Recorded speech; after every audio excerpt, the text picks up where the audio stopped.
Well, good morning, good people.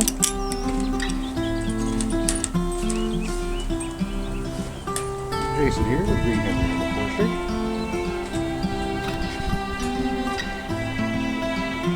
Coming to you from the garden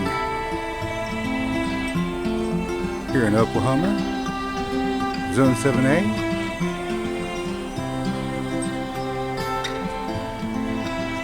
Mid-June.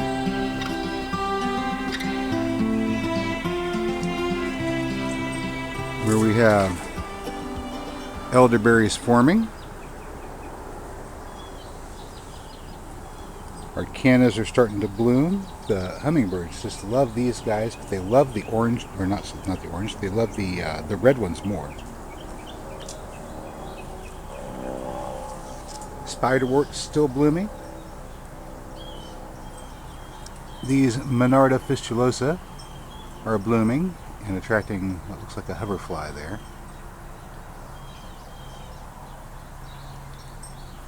These tiny little pollinators are responsible for destroying a large number of pests because they'll lay their eggs on the bug and then the larvae hatch out. Much like screwworms, but I mean, you know, the insect world has its pests and predators as well. This is one of them, and these little guys will lay their larvae, or lay their eggs on caterpillars and beetles and stuff like that, and the larvae will hatch out and consume the bug. So these little flowers give them the nectar that they need to live, and it's their babies that consume your pests for the protein they need to develop into an adult.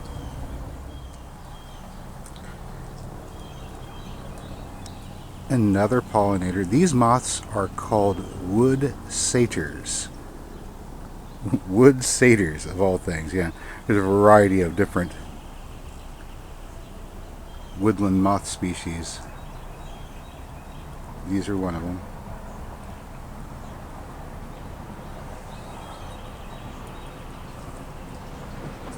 So, yep.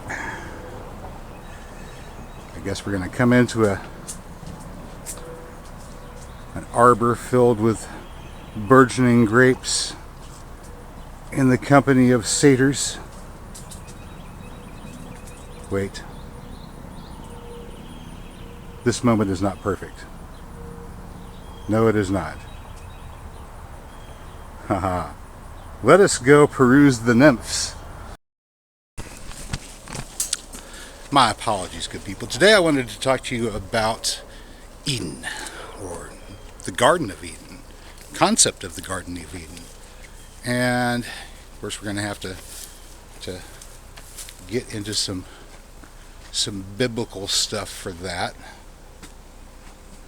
But before we do that, let's see if we can find some nymphs. Alright. So, whenever there's an insect growing, insects go through several different stages of life cycle. Of course, you have the egg stage, a larval stage, and sometimes you have a nymph stage where you have an insect that is mobile. It can move around. It's got legs. Right? What do we have there? That is that's an amphibian of some sort there. Alright. It's getting its legs.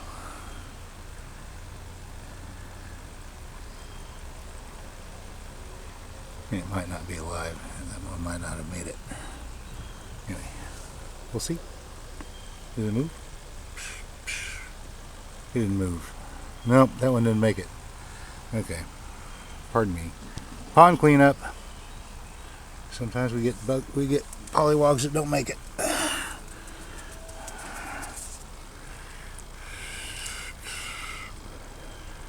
Ah!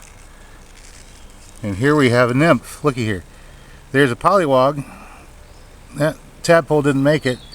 This critter right here that's now chasing after my finger, that is a dragonfly nymph. See that? That's a nymph. Can you see it? Oh, look at there. Boom! Oh yeah. Dragonfly nymph. There's another one down here too. It fought back. But that dragonfly nymph was chowing down on this now deceased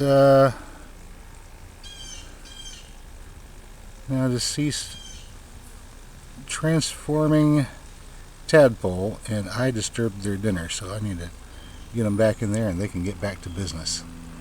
Alright, so there was a dragonfly nymph busy chowing down. We caught him late in the act. That's right. Now, in addition to dragonflies in this pond system, we have very small fish called mosquito fish, which we might get lucky enough to catch sight of one if we sit here and look long enough at the pond surface. Sometimes it happens. We might see babies, we might see an adult. The adults are a lot more wary, but the babies sometimes you can find drifting along within the duckweed if the glare is not too bad. So there's a couple of different factors at work here. Yep. Oh, there we go. There's another dragonfly nymph out there in open water, moving around. Dragonfly nymph. Okay.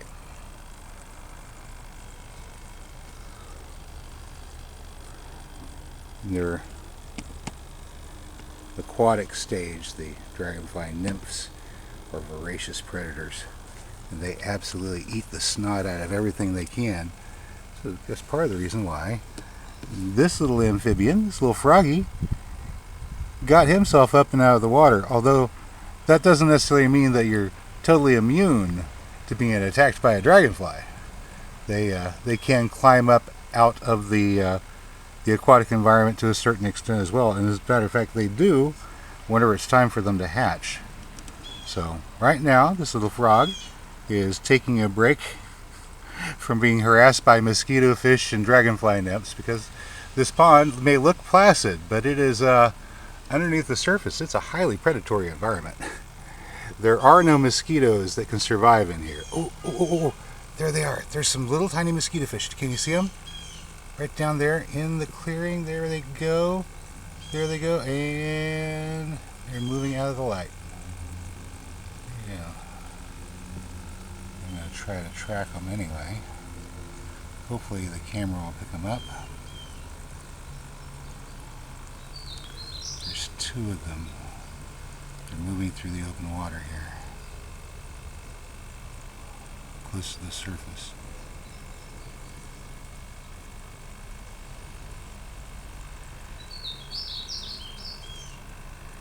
At this point, they're looking for any food they can get.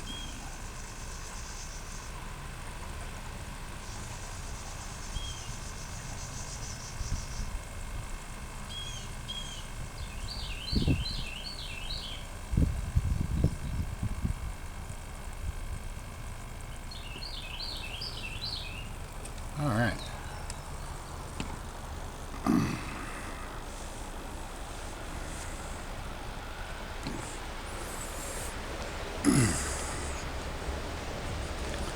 Okay. Was that good? Was that fun? All right. I need to do some more work on this pond area, and over there it's a mess. Over there we're going to bring that area to connect with this wall here, and eventually this will be elevated pond duck hut. We'll actually be able to walk right out into the pond. We probably won't have many dragonflies coming out of this pond at that point, though. I think the ducks will mess that up. Ducks are notorious for fouling water. They are waterfowl, after all. All right.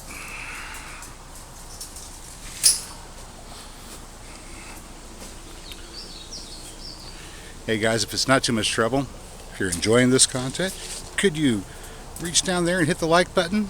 Maybe subscribe to the channel, share the video. That would help a lot with getting it out in front of more viewers.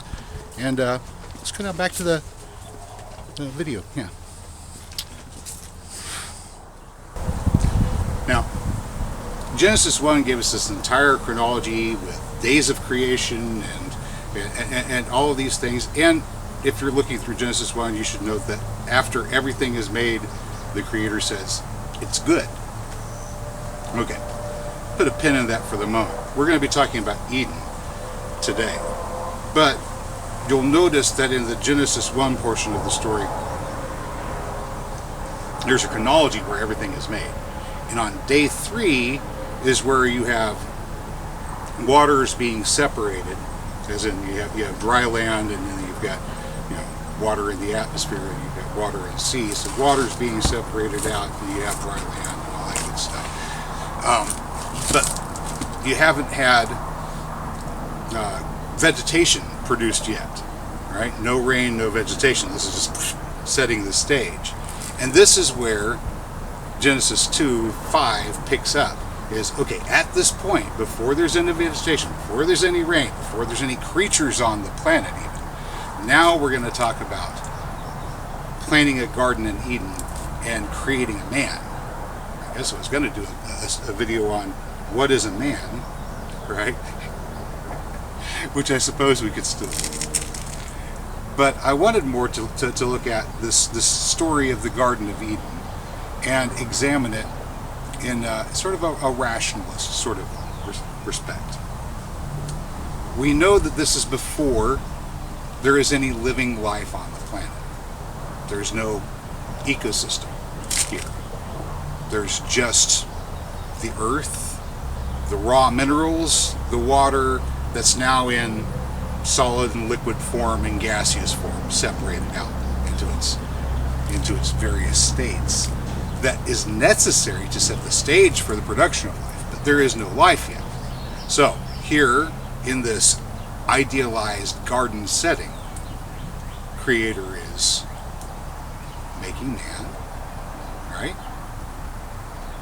And man has the opportunity also to observe all of the animals that he's going to be sharing the world with, and man names all the animals. And it's indicated in the story, not necessarily directly, but if you're interested in Sumerian naming magic, you understand that this is how mankind gets his dominion over the creatures, by having a name that he creates for them. He defines them, puts a handle on them. This is how you manage things. This is also the reason why idolatry is the problem that it is, because whenever a person decides that they're going to try to name God, well, the purpose of naming is to have dominion over something. So by trying to name God, one, it may be thoroughly innocent in doing so, but the end result is you've created an idol that you're trying to have dominion over.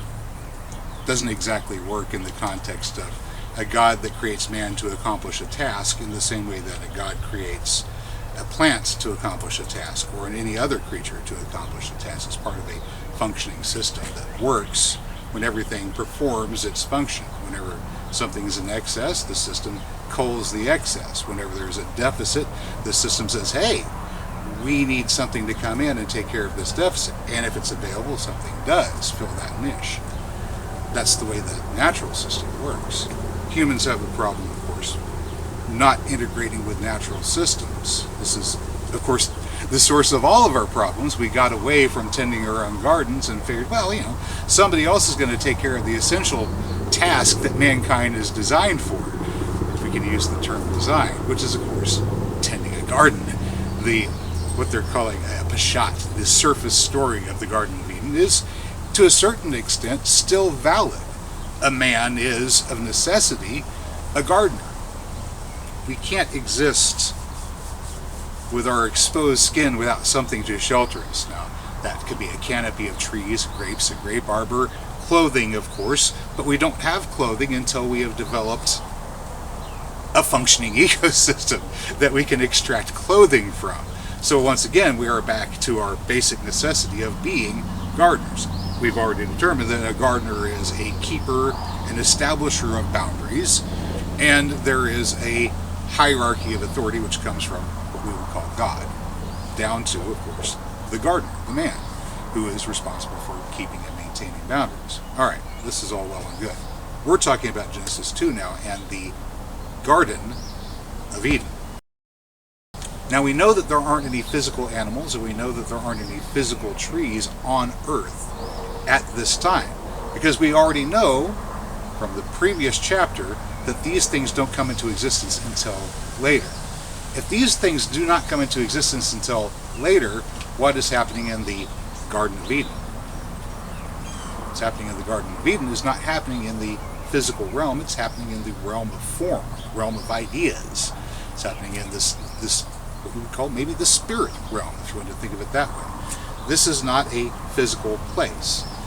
It is located in the story somewhere around the royal gardens of Babylon. But in reality, this is not a physical place. And the interesting thing about this story is in Genesis 2, whenever man emerges from the garden, he's given skins to wear. Now remember, there are no animals on earth yet. They don't come into existence until much later. So where are the skins coming from? Well, of course, the Creator makes them. And if you examine yourself, you'll find that you're wearing those skins even now.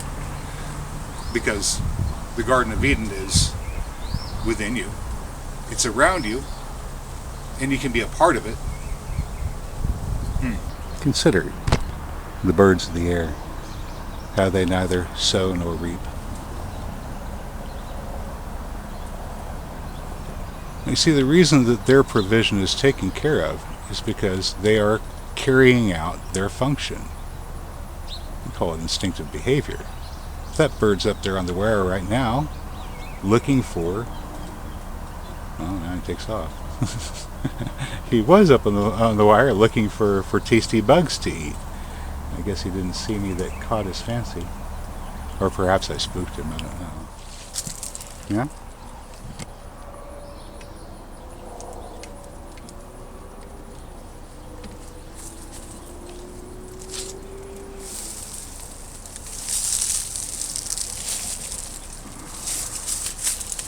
Look at all these grasshoppers. Alright, so remember I was talking about ecosystem imbalances. Well, here is an area where I have nothing but a bunch of daikon radish planted. That's a lot of daikon radish. Too many daikon radish, really, to be honest. So we have an oversupply. Alright? Light can't get to the ground, nothing else can grow. They're choking out everything. It's actually part of the reason why I planted so many in the first place. I wanted to get the soil surface deprived of everything else, because there's some things that I wanted to remove. Like these little seedling elm trees. Don't need those. Also, the decaying radishes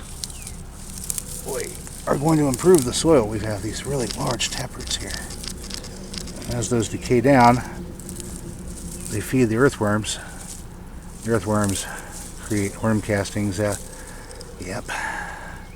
And very, very nice, rich, dark soil as a result of it. So this excess here is being converted into soil fertility for the future.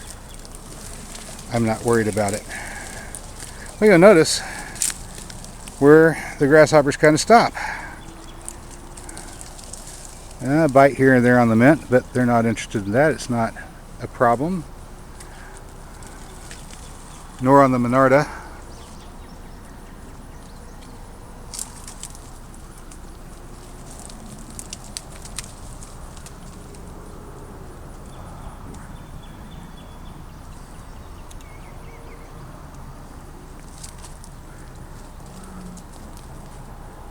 Alright. Whee! Go along, little grasshoppers. Oh my gosh.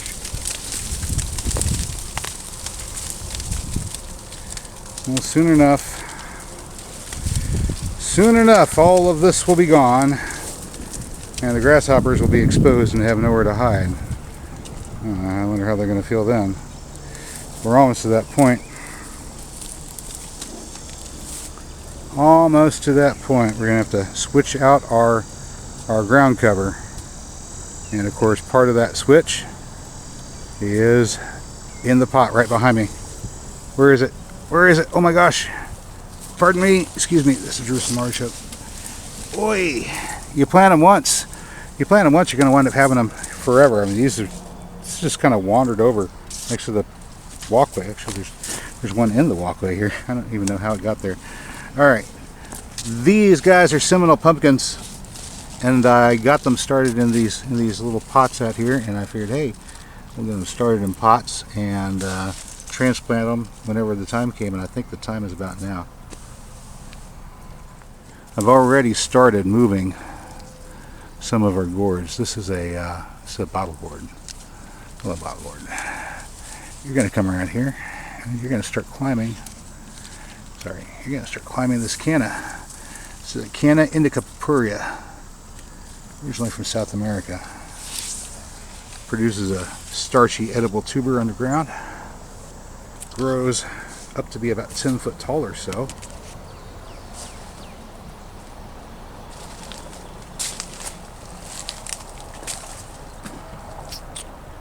Produces brilliant red flowers. They're just starting to form on some of these, which the hummingbirds love.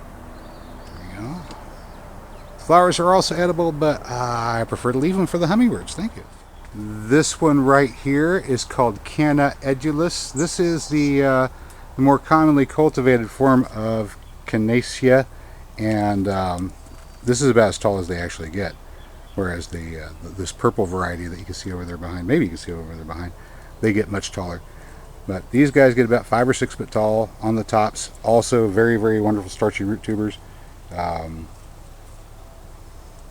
You will see these being eaten by indigenous people in the Amazon even to this very day. Yep. It is roast them and peel them, and they are yummy, and they are very, very yummy. Although I usually parboil them instead of roasting.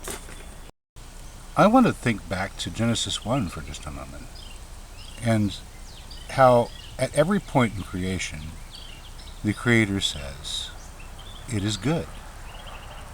And ask this simple question. If everything that is created is good, and nothing is created that isn't, how is it possible for there to be evil? There's really only one satisfactory answer to this question. The only way to perceive evil in a system that the Creator has declared good is to have a different viewpoint than that of the Creator. A separation of consciousness. One that can see evil. Or to look upon the good of creation and not understand it in its entirety, and therefore miscall it evil. Well, good people, hey, that's all I've got for you today. It's starting to get hot out here. I'm going to kind of retreat back into the canopy and preserve my delicate skin. I hope you found today's video informative or entertaining. Maybe a little bit of both. If you did, you know what to do. I'll catch you next time. Until then, get out there.